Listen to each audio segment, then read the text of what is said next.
एक्सेसफुल course में मैं आप सबको खुशामदीद कहता हूं। और प्रीवियस क्लासेस में हमने जो पढ़ा था वो कुछ प्रॉपर्टीज़ थी, प्रॉपर्टीज़ के बारे में हमने देखा था, कुछ वैलिडेशन रूल्स थे उनके बारे में हमने देखा था। अब मज़ीद और देखेंगे। यहाँ पर अगर होम ग्रुप की बात करें तो यहाँ पर बहुत सारे ऑप्शंस हैं, आपके सामने आ रहे होंगे। सो यहाँ से अगर देखा जाए तो यहाँ पर सबसे पहले व्यू आ रहा है, कॉपी पेस्ट वगैरह वगैरह, ये क्लिपबोर्ड ग्रुप होता है। इसका इतना ज़्यादा इस्तेमाल जो है वो मैं नहीं करवाऊँगा क्योंकि ये बिल्कुल जो है बिल्कुल आसान काम है। सो यहाँ से हम स्टार्ट करते हैं जिसको हम सॉर्ट एंड फ़िल्टर ग्रुप कहते हैं। सो सबसे पहले अगर हम फ़िल्टर की बात करें तो यहाँ पर फ़िल्टरिंग कर सकते हैं हम। जिस भी एक ऑब्जेक्ट को आपको चाहिए, जो भी ऑब्जेक्ट चाहिए वो आपको ऑब्जेक्ट यहाँ पर मिल जाएगा। जैसे कि नहीं, जिसको आप अनसेलेक्ट करना चाहते हैं तो वो रिमूव हो जाएगा, जिसको सिलेक्ट करना चाहते हैं वो यहाँ पर आपको मिल जाएगा। सपोज़ करो मैं चाह रहा हूँ ये जो 3 और 5 है इसका रिकॉर्ड जो है ना मुझे ना मिले, तो मैं यहाँ पर जैसे ही क्लिक करूँगा देखो 3 और 5 का जो रिकॉर्ड है वो हिडन हो गया, यहाँ पर मुझे वो नहीं मिल रहा। सही है। अगर मैं फ़िल्टरिंग में दोबारा से क्लिक करूं तो यहाँ पर देखें जो है जो मेरा 3 और 5 का रिकॉर्ड था वो मुझे यहाँ पर नहीं मिल रहा। अगर मैं यहाँ पर रोल नंबर पर दोबारा क्लिक करूं, क्योंकि मैंने फ़िल्टरिंग अप्लाई की थी रोल नंबर पर, अगर थोड़ा सा यहाँ पर देखें तो ये फ़िल्टरिंग का एक ऑप्शन यहाँ पर आ रहा होगा। अब अगर मैं उनका रिकॉर्ड में यहाँ पर चाह रहा हूँ तो मैं यहाँ पर उन रिकॉर्ड पर क्लिक करूँगा और ओके करूँगा तो वो रिकॉर्ड यहाँ पर आ जाएगा। ये होता है फ़िल्टरिंग का काम, यानी कि किसका आपने रिकॉर्ड रखना है, किसका नहीं रखना। और यहाँ पर ये फ़िल्टर्स जो हैं वो कंडीशन बेसिस पर भी काम करते हैं, उनको हम थोड़ा सा आगे देखेंगे। अब अगर बात करें यहाँ पर फ़िल्टर के बाद तो यहाँ पर आ रहा होगा असेंडिंग और डिसेंडिंग। असेंडिंग का मतलब ये है कि ये सीक्वेंस वाइज आएगा, 1 2 3 4 5 तक जो रिकॉर्ड है इस तरीके से आएगा। और डिसेंडिंग का मतलब होगा ये 5 4 3 2 1 इस तरीके से, यानी कि डिसेंडिंग हो जाएगा। जैसे A to Z यहाँ पर लिखा हुआ आ रहा है और Z to A यहाँ पर लिखा हुआ आ रहा है, ये होता है असेंडिंग और डिसेंडिंग। मैं डिसेंडिंग पर क्लिक करूँ तो ये देखो 5 जो है वो ऊपर आ गया, 5वें का रिकॉर्ड ऊपर आ गया, और जो 1 है इसका रिकॉर्ड यहाँ पर नीचे आ गया। अगर मैं दोबारा से असेंडिंग पर क्लिक कर दूँ तो वही हो जाएगा जो बिल्कुल पहले था, यानी कि जो पहले वाला रिकॉर्ड है वो ऊपर आ गया और लास्ट वाला रिकॉर्ड यहाँ पर आ गया। डिसेंडिंग और असेंडिंग के बाद है रिमूव सॉर्टिंग। अगर आपने कोई सॉर्टिंग लगाई हुई है, सपोज़ करो मैंने कोई भी सॉर्टिंग लगा दी, यहाँ पर कोई भी सॉर्ट्स ऑप्शन लगा दिए, अब मैं चाह रहा हूँ ये रिमूव हो जाए, तो मैं यहाँ पर रिमूव सॉर्टिंग करूँगा तो बिल्कुल सेम जो भी पोजीशन थी उसमें आ जाएगा। अब यहाँ पर अगर हम बात करें तो यहाँ पर लिखा हुआ आ रहा है सिलेक्शन। सिलेक्शन लफ्ज़ से आप समझ रहे हैं कि भाई कौन सी सिलेक्शन हो चाहिए। यहाँ पर कह रहा है कि इक्वल टू 5 सबसे पहला ऑप्शन दे रहा है, क्योंकि मेरा सिलेक्टेड एरिया जो है ना 5 है। मैंने यहाँ पर 4 को सिलेक्ट किया तो यहाँ पर मुझे कहेगा इक्वल टू 4। वो वाली वैल्यू मुझे सिलेक्टेड चाहिए जो अभी मेरी इस वक्त सिलेक्टेड है, वो मुझे बता रहा है कि आपकी वैल्यू कौन सी सिलेक्टेड है। मैं यहाँ पर कर लेता हूँ इक्वल टू 1, तो मुझे ये बताएगा कि इस वक्त जो आपने सिलेक्शन की हुई है वो की हुई है इक्वल टू 1। अगर मैं इक्वल टू 1 पर क्लिक कर लेता हूँ तो सारी जितनी भी मेरी डेटास थी वो सारी मेरी हो जाएंगी अनसेलेक्ट, और 1 जो है मेरा ये सिलेक्ट हो जाएगा। अगर यहाँ पर मैं कर दूँ डज़ नॉट इक्वल टू 1, तो यहाँ पर जो 1 के बराबर नहीं है, कोई भी वैल्यू नहीं है, तो यहाँ पर सारी वैल्यूज़ चली जाएंगी। अगर यहाँ पर फिर उसके बाद अगर हम क्लिक करेंगे तो ये बिटवीन का ऑप्शन आ जाएगा, और इस पर हम काम नहीं करने वाले। एडवांस पर क्लिक करके क्लियर ऑल फिल्टर्स कर देंगे तो वो जो मेरी जो भी डेटा थी जो क्लियर हो गई थी वो सारी यहाँ पर आ जाएगी। दोबारा से अगर मैं यहाँ पर आ जाऊँ तो यहाँ पर कह रहा है भाई बिटवीन, ये तो आप लोग थोड़ा सा इस पर काम करके देख लेना, ये बिल्कुल आसान होगा, आप कर लेंगे। बिटवीन पर क्लिक करूँगा तो ये मुझे कहेगा बिटवीन नंबर्स। मैं चाह रहा हूँ 3 से लेकर 5 तक जो नंबर्स हैं, यानी कि स्मॉलेस्ट नंबर मेरा 3 होना चाहिए और लार्जेस्ट नंबर मेरा होना चाहिए 5। 3 से 5 जो भी नंबर्स हैं वो सारे मुझे शो करवा दो। ये देखो 3 से लेकर 5 तक शो हो रहा है, 2 भी शो नहीं हो रहा, और उसके बाद जो दूसरे नंबर है 1 और 2 वो शो नहीं हो रहे। दोबारा आ जाता हूँ और क्लियर फॉर्मेटिंग में यहाँ से कर लेता हूँ ऑल फॉर्मेटिंग, और यहाँ पर ये चीज़ हमारी हो गई। अब इस एडवांस की बात करें तो एडवांस के अंदर भी ये फ़िल्टर होता है, जैसे फ़िल्टर बाय फॉर्म। हमारे पास अभी फॉर्म का कोई काम नहीं किया। Apply filters as a sorting, जैसे मैंने सॉर्टिंग वगैरह आपको बता दी, बिल्कुल सेम इट इज़ वही काम है। अप्लाई फ़िल्टर सॉर्ट्स, ये भी वही काम है। उसके बाद यहाँ पर हम आ जाएँ, जैसे ही फ़िल्टर्स ये ख़त्म होते हैं, हम फ़िल्टर्स का काम ख़त्म करते हैं, तो इस टॉगल फ़िल्टर को छोड़कर यहाँ पर हम आएँगे तो यहाँ पर रिफ़्रेश आ जाएगा। रिफ़्रेश ऑल, आपने कोई भी काम किया हुआ है यहाँ से रिफ़्रेश कर सकते हैं। जैसे हम F5 करते हैं कंप्यूटर में तो यहाँ पर रिफ़्रेश ऑल एंड रिफ़्रेश आ जाएगा। यहाँ पर हम आ जाएँ तो यहाँ पर कह रहा है कि new, create a new item, save करना चाहें, ये टोटल है, स्पेलिंग है एंड मोर है। अगर मैं न्यू पर क्लिक करूँ तो मैं डायरेक्ट ये न्यू वाला जो ऑप्शन है यहाँ पर आ जाऊँगा। अगर मैं सेव पर क्लिक करूँ तो जो मैंने यहाँ पर जो भी एडिटिंग की हुई है, सपोज़ करो इसमें मैं यहाँ पर लिख लेता हूँ V, ठीक है, यहाँ पर कुछ भी दे देता हूँ और यहाँ पर भी हम कुछ लगा देते हैं और यहाँ पर हम भी कुछ लगा लेते हैं। जैसे मैं सेव के ऑप्शन पर क्लिक करूँगा तो इस डेटा को ये सेव कर देगा और जैसे मैं न्यू पर क्लिक करूँगा तो न्यू डेटा मेरा यहाँ पर आ जाएगा। तो यहाँ पर अगर हम देखें तो ये डिलीट वाले ऑप्शन को छोड़कर यहाँ पर हमारे पास टोटल आ रहा होगा। अब टोटल जो है वो हमें बताता है कि इस वक्त आपके पास टोटलिंग जो है वो क्या हुई है। अगर मैं यहाँ पर काउंट कर दूँ तो ये मुझे बताएगा कि इस वक्त आपके पास जो रिकॉर्ड्स हैं वो 6 हैं, ठीक है। अगर 1 से लेकर हम काउंट करें 1 2 3 4 5 6, यहाँ पर 6 रिकॉर्ड बता रहा है क्योंकि नंबर 7 यहाँ पर डुप्लीकेट जो 6 की जगह पर नंबर 7 आ गया, तो यहाँ पर मुझे वो रिकॉर्ड बता रहा है कि इस वक्त आपके पास जो अवेलेबल रिकॉर्ड्स हैं वो कितने हैं, 6 हैं। ये होता है आपका यहाँ पर काउंटिंग ऑटो इसका टोटल का ऑप्शन। टोटल के ऑप्शन पे यही हम काम कर रहे थे, जस्ट हमने यहाँ पर काउंटिंग लगा दी थी।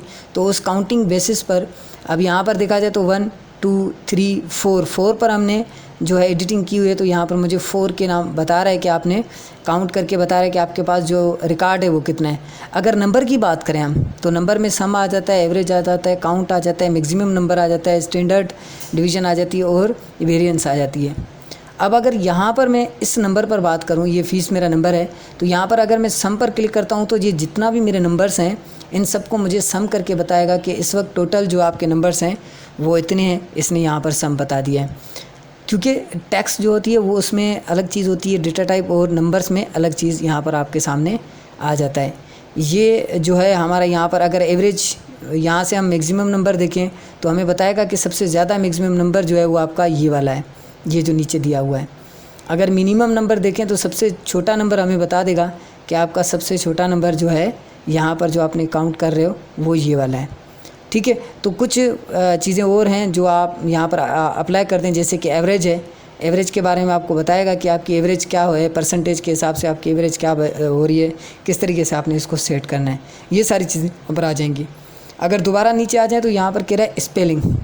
अब स्पेलिंग एंड ग्रामर्स में ये होता है कि आपने अगर कोई जैसे JU है तो ये बता रहा है कि आपने क्या जग लिखना चाहते हो, JUT लिखना चाहते हो, JUN लिखना चाहते हो, JUD लिखना चाहते हो। तो यहाँ पर ये सारी जो स्पेलिंग्स उसको समझ में नहीं आ रही तो यहाँ पर आपको स्पेलिंग के बारे में बता देगा। अगर चेंज करना चाहते हो तो यहाँ से चेंज कर सकते हो, मगर अभी क्योंकि हमने वहाँ पर वैलिडेशन का ऑप्शन लगाया हुआ है कि फील्ड साइज़ जो रखी हुई है वो कम रखी हुई थी, तो इसलिए यहाँ पर ये इशू कर रहा है।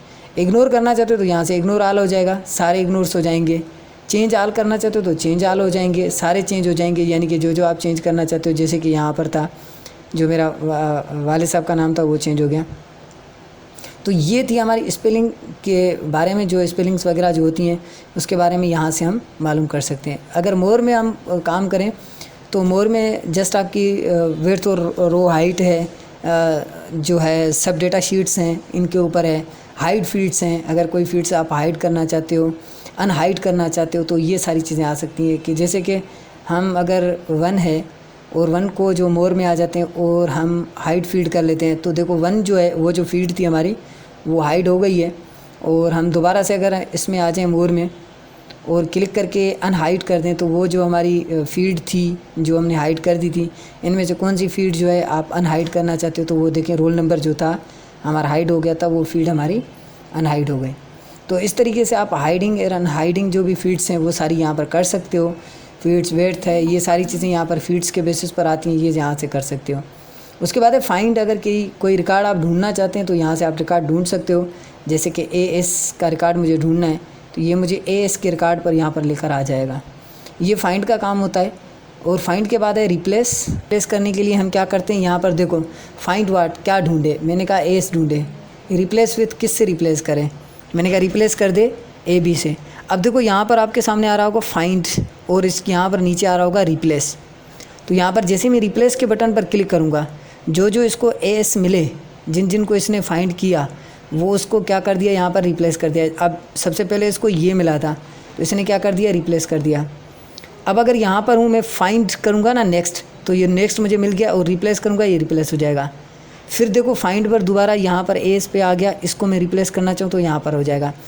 ये था हमारा रिप्लेस का। और अगर हम रिप्लेस ऑल करना चाहें, जो भी मेरे जितने भी मेरे जो हैं AB के नाम से जितने भी बंदे हैं AB, इनको AS से जो है ना रिप्लेस कर दो, AS। तो मैं यहाँ पर रिप्लेस ऑल करूँगा तो ये सारे रिप्लेस हो जाएंगे, यानी कि मुझे बार बार रिप्लेस करने की कोई ज़्यादा ज़रूरत नहीं पड़ेगी।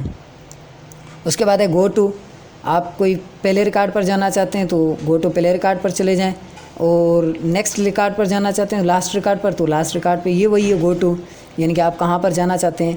न्यू रिकॉर्ड पे जाना चाहते हैं तो न्यू रिकॉर्ड हमारा यहाँ पर आ जाएगा। उसके बाद है सिलेक्ट। सिलेक्ट तो हमने कर दिया रिकॉर्ड्स को, जो एरिया सिलेक्टेड है, सपोज़ करो इस एरिया में मैं हूँ और मैं चाह रहा हूँ ये जो है ना सिलेक्ट हो जाए, यहाँ पर सिलेक्ट हो जाएगा। मैं चाह रहा हूँ मेरी पूरी जो फील्ड है, ये जो पूरी टेबल है वो सिलेक्ट हो जाए, यहाँ पर सिलेक्ट हो जाएगी। जैसे ही पूरी टेबल सिलेक्ट हो जाए तो मैं इसको बोल्ड करना चाहता हूँ, बोल्ड हो जाएगा। इटैलिक करना चाहता हूँ, यहाँ से इटैलिक हो जाएगा, थोड़ा सा देखें टेढ़ा हो गया। और अगर अंडरलाइन देना चाहता हूँ तो ये देखें नीचे उनके लाइन आ जाएगी अंडरलाइन, तो यहाँ से हम दे सकते हैं। अगर टेक्स्ट का कोई कलर देना चाहता हूँ तो ये देखें मेरी टेक्स्ट जो है वो रेड कलर में आ जाएगी। अगर यहाँ पर मैं क्लिक करूँ तो बहुत सारे कलर्स हैं जिनको मैं अप्लाई करना चाहूँ, यहाँ से अप्लाई हो जाएगा। और उसके बाद शेडिंग देना चाहूँ तो मैं हाईलाइट भी कर सकता हूँ अपनी टेबल को। ये पूरी जो मेरी टेबल है, ये जो मेरी पूरी डेटाबेस है, इस सब को ये हाईलाइट कर देगा। अगर इस हाईलाइट को हटाना चाहूँ तो मैं ऑटोमेटिक करूँगा तो ये हाईलाइट हट जाएगी। अगर यहाँ से कोई स्टाइल चेंज करना चाहते हैं आप इसका, तो अल्जेरियन या कोई भी यहाँ पर स्टाइल रख दें, स्टाइल चेंज हो जाएगा। अगर यहाँ से आप इसकी साइज़ बढ़ाना चाहते हैं तो यहाँ से आप इस जो मेरी टेबल थी इसकी साइज़ आप बढ़ा सकते हैं यहाँ से, जो आपने टेबल बनाई हुई है। ये सारे ऑप्शंस हैं, इनका इस्तेमाल कर सकते हैं आप। लेफ़्ट टेक्स्ट होनी चाहिए, ये देखें टेक्स्ट मेरी लेफ़्ट हो गई। सेंट्राइज्ड टेक्स्ट होनी चाहिए, ये सेंट्राइज्ड हो गई। राइट साइड पर होनी चाहिए, ये राइट साइड पर हो गई। तो ये सारी ऑप्शंस जो भी हैं इनका इस्तेमाल आप कर सकते हैं। वन बाय वन इनका इस्तेमाल करना चाहें तो आप कर सकते हैं। ये थोड़े से स्टाइल्स हैं इनके टेबल्स के, थीम कलर्स हैं, जो आप देना चाहें तो आप दे सकते हैं, अदरवाइज़ नहीं देना चाहते तो ना दे दें। ये जस्ट बैकग्राउंड थीम्स हैं, सिंपल सी थीम्स आ जाएगी। ये देखें अब जो है हमारा पहले वाले कलर्स में और दूसरे वाले थीम्स वाले कलर में बड़ा फ़र्क नज़र आ रहा है। तो ये थीम्स हैं। थीम्स अगर आप अप्लाई करना चाहें तो आप अप्लाई कर सकते हैं। अब देखो एक एरिया को छोड़ के दूसरे एरिया के ऊपर कलर्स आ रहे हैं, ये थीमिंग का काम है। आप कोई भी थीम अप्लाई करना चाहें यहाँ से कर सकते हो। जिस तरीके से आप अपनी टेबल को डिज़ाइनेबल बनाना चाहें यहाँ से आप डिज़ाइन कर सकते हो। सो आज के लिए इतना ही है, नेक्स्ट क्लास में मिलते हैं, तब तक के लिए अपना ख्याल रखिएगा। अल्लाह हाफ़िज़।